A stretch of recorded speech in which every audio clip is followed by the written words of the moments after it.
Honest review lang, hindi nakakaputi itong Bonita Himalayan Pink Salt. Kasi makakaputi lang siya kung yung natural skin color mo is maputi. As you can see, almost makalahati ko na tong bote na to. Kasi it's my 12th day of using it. Hindi ko lang siya sa kilikili or singit ina-apply.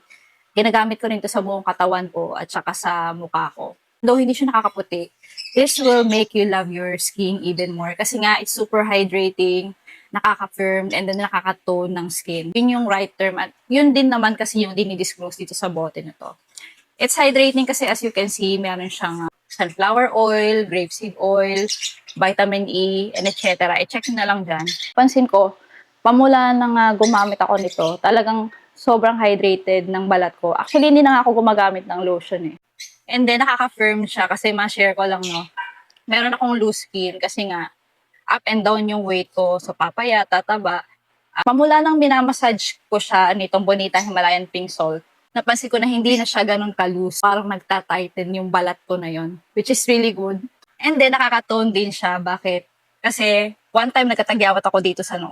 Usually, kapag tinatagyawat ako, nag-iiwan siya ng pimple marks. Pamula nang ginagamit ko to, hindi nag-iwan ng pimple marks yung tagyawat na yun. Babanguhan ako sa kanya kasi nga amoy shea butter siya. Kung fan kayo ng sweet scents, ma-appreciate nyo talaga itong Bonita Himalayan Pink Salt. Ayun lang, ma-share ko lang. Kung gusto nyo rin ng hydrated, firmed, and toned skin, click nyo na lang yung yellow basket dyan sa baba. Habol ka habang nakasale pa.